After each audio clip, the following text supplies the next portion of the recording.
Dragon Age 2 was rated M for mature by the ESRB and contains blood and gore, language, sexual content, and violence. Viewer discretion is advised.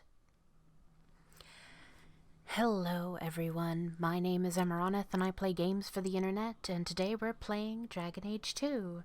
It's about that time for another Codex reading, and we're going to get started with items. Enasalin. Little knowledge remains of the great war the Tevinter Imperium waged upon the elves of Arlathan. Many human scholars believe that Arlathan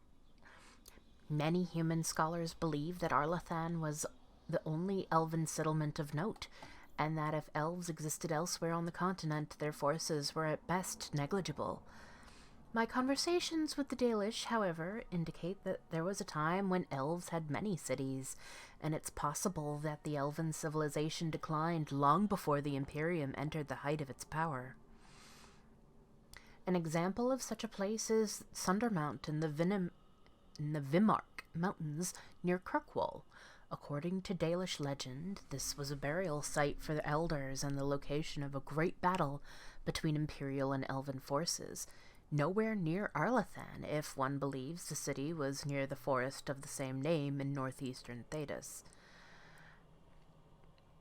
The arcane warriors that remained at the mountain to defend their slumbering elders were known as the Enasalin Abelas, or Sorrowful Victory. These elves knew they were going to die, but were bound by duty to protect their charges. The enchanted armor that belonged to these warriors was looted by the Imperial victors, so pieces that resurface today are considered relics of great importance. From an investigation into Arlathan by Alstead the Sage, 918 Dragon. Puzzle Ring of the Fox. In Orlais, they say there are 10 of these rings, one for each finger, and that the Black Fox was never without a single one. Some claim each represented a conquest, others that they were reminders of secrets that he kept, or he kept. Editing. Still others that they carried an inscription that, if all the rings were assembled as one, told the location of the Black Fox's stronghold. Many nobles in Val Royeaux have claimed to own one or more of the rings, but nobody has ever found them all. Their secret, if there is one, is safe to this day. From In Pursuit of Knowledge, The Travels of a Chantry Scholar by Brother Genativi. And that for items? Places? Nope. Lore. A Study of the Fifth Blight, Volume 2. The wardens sought Arl Eamon, uncle of the late King Caelan, in the hopes of mustering troops from the Ferelden nobility. Upon arriving in Redcliffe, they learned that the Arl had fallen ill and was near death. His knights had gone in pursuit of the fabled ashes of Andraste, Eamon's only hope for a cure, and the village surrounding the keep was beset by a host of animated corpses.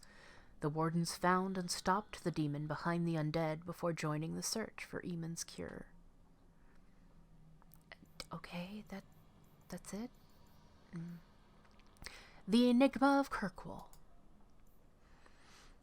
Ancient Tevinter lore is hard to come by, but there's history to be had here in Kirkwall, the city once home to the Imperium's slave trade.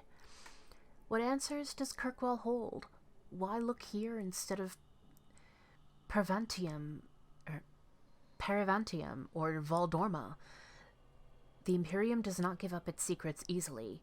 Even with the Magister's centuries dead, our journey is perilous. Here on the docks of the gallows we renew our vows.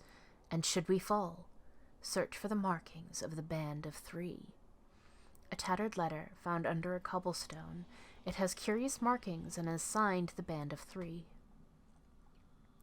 The Viscount is suspicious, but the bribe was sufficient to gain access to the restricted section of the archives.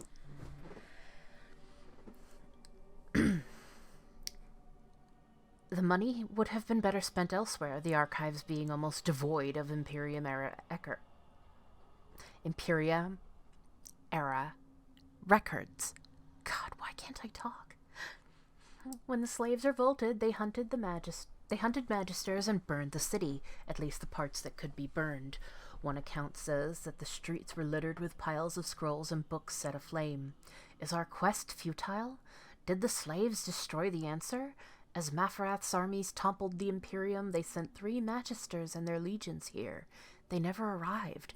But why? But why march here of all places? What were they coming here for? Behind a panel with the curious markings, signed the Band of 3. It is as we thought.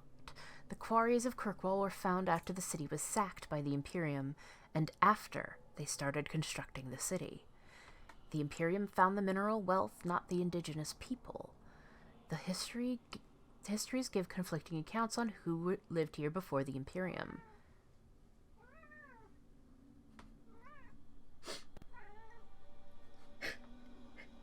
Thank you, Harley, but you can't read. You're a cat.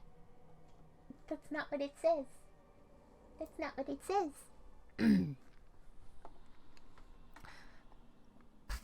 Where was I? The Imperium found the mineral wealth, not the indigenous people. The histories give conflicting accounts on who lived here before the Imperium. Some say the Alamari, some say the Dafeds. We don't know. We do know it was a barbarian people who had little need of the metal in the hills. So why did the Imperium come here in such force? It is hard to disprove Brother Mikkel's theory that the natural harbor would be important for their armies, but magisters ruled, not common men. What barrier would a simple sea pose to them? The wars with the Alamari wouldn't start until centuries later. Each clue we find only leads to more questions, but we will not give up. Underneath a pile of small boulders, carved with curious markings and signed the Band of 3. In the back alleys of Lowtown, you can find extraordinary things. Priceless tomes of knowledge can be bought with a handful of gold. The Chant of Archon Levias, the whole chapter of the Midnight Compendium. Some of these books were thought lost forever, and these are no forgeries. I verified their authenticity myself.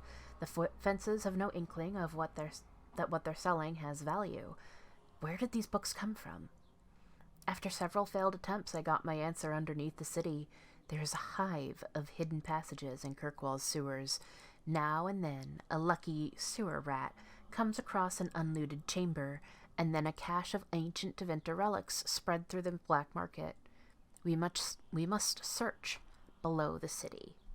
Underneath a cobblestone with curious markings, faintly glowing, it is signed the Band of 3. Ironically, the Chantry has the best records on the Imperium occupation that we've found. None of the forbidden texts, which have undoubtedly been destroyed, but many administrative records. In their cold, numbered rows, misery is told. Thousands of slaves passed through the gallows to work the mines or to be shipped elsewhere.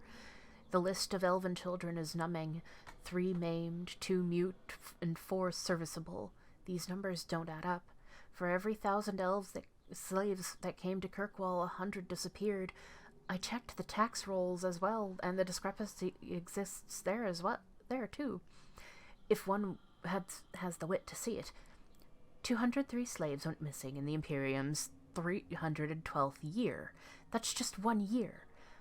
Other records show similar discrepancies. Over centuries, practically a whole civilization of slaves simply disappeared, hidden inside the cover of a book with curious markings and signed the Band of 3.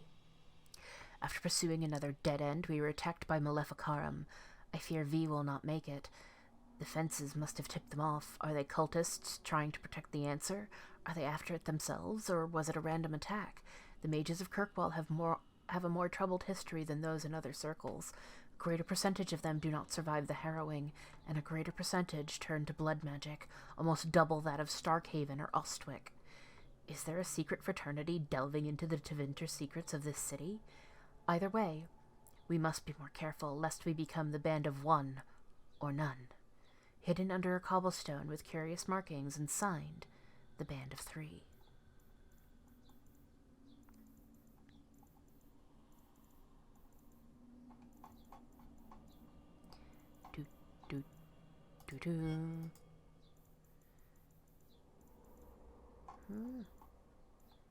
Nothing new there.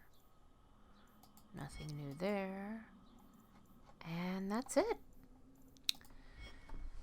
Well,